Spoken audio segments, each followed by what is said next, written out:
앞서 여러 의원님들 말씀 주셨는데요. 최근 감사원 통계 자료입니다. 최근 10년간 선관위 채용의 위법 부당한 사례입니다.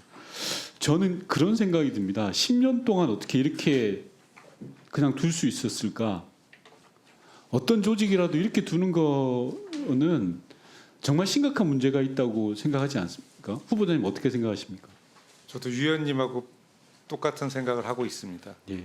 만약에 선관위원으로 되신다면 이런 문제에 대해서 집중적으로 고민하셔야 되는데요. 그 이유에 대해서 한번 같이 토론을 해보려고 합니다. 다음 PPT 봐주시면요.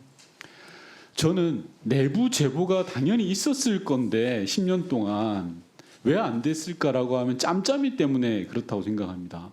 선관위 고위직이나 하위직 할 것 없이 내부 제보를 묵살하지 않았을까라는 의심을 하는데요. 감사원 지적사항에 보면 이런 내용들이 있습니다. 분명히 과장과 계장의 금품 순수 사실이 있고 투서가 전달됐는데도 채용 과정에서 문제없다고 종결했다라는 겁니다. 이게 가당치나 한 일입니까? 이런 일이 있었어야 되겠습니까, 후보님? 절대 있으면 안 된다고 생각합니다. 만약에 선관위원이 되신다면 이런 걸 바로잡는 게 선관위원으로서 해야 될 저는 일이라고 생각을 하고요. 다음 PPT 봐주십시오. 지금 어제 선관위가 내놓은 조치에 따르면 채용 비리와 관련돼 있는 10명에 대해서 이 10명이라는 숫자 어떤 의미인지 알고 계시죠? 혹시 후보자님 모르십니까? 선관위가 파악하고 있는 현재 채용 비리에 관련된 인원입니다. 이 사람에 대해서 과천 선관위로 발령을 내겠다라는 겁니다. 즉, 이 10명에 대한 페널티를 뭘로 할 거냐라고 질의했더니 과천 선관위 발령 내겠다는 게 전부예요. 이게 맞습니까? 후보자님? 아니, 불법 채용했어요. 세습 채용한 거예요.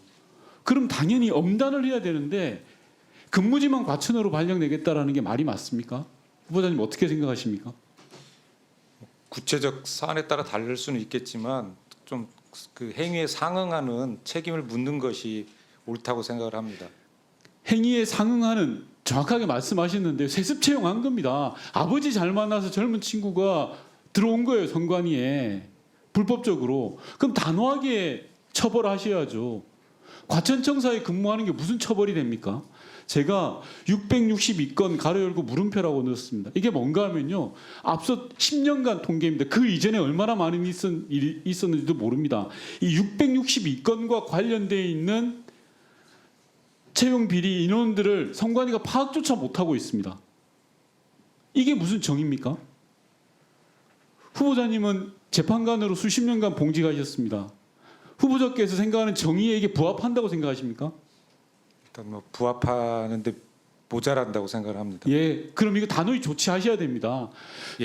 지금 현직에 계신 분이 아니어서 제가 이 정도로 하는데요.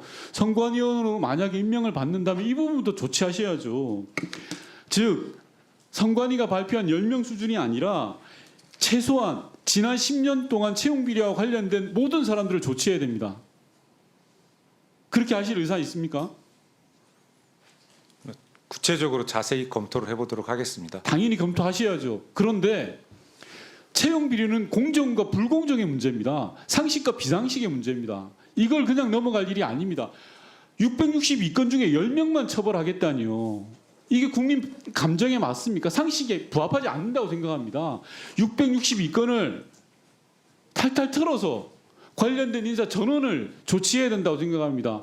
의지를 밝혀주십시오, 후보자님. 확실하게 신상 필벌이 이루어져야 된다고 생각을 하고 있습니다. 좋습니다. 후보자께서는 22년부터 25년 2월까지 법무부 가석방심사위원회 위원으로 활동하셨습니다. 맞습니까? 예, 맞습니다.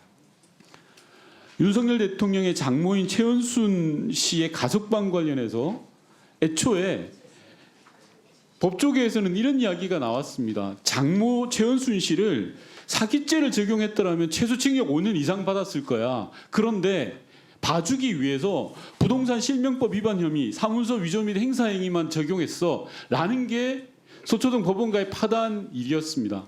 그래서 장모 최은순과 관련해서 가석방에 있어서 1차 때는 부결된 걸로 알고 있습니다. 그런데 두 번째에는 후보자가 포함된 가석방심사위원회에서 전원 만장일치로 가석방을 선고했습니다. 물론 연령이라든지 형량이라든지 그런 이야기 하지 마십시오.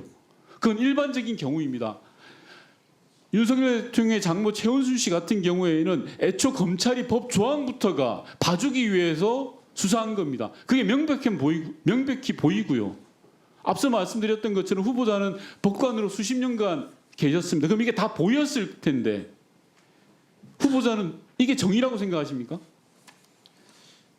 일단 그때는 그 정한 원칙과 그 다른 사례와의 비교 등을 통해서 뭐 공정하게 의결을 했다는 걸로 말씀을 드릴 수밖에 없을 것 같습니다. 후보자가 제게 제출한 자료입니다. 정의는 국가와 사회가 올바르게 작동하기 위한 기본적 원리로서 정도를 의미한다라고 했습니다. 후보자가 가석방 심사위원회에서 한 행위는 제가 볼 때 정의롭지 않습니다. 많은 국민들의 국민 상식과 법관정에 위반되는 거라고 생각을 합니다. 5추가 질의 때 하고 1부는 남겨놓겠습니다. 5추가 질의에 쓰겠습니다. 네. 거기에 대해서 답변하시겠습니까? 가석방 심사위원회에서의 그 의결 내용을 뭐 여기서 말씀드릴 수는 없는 것이긴 하지만 어쨌든 법에 위반되지 않게 정당하게 권한을 행사하고 의결했다는 점은 다시 한번 말씀드리겠습니다.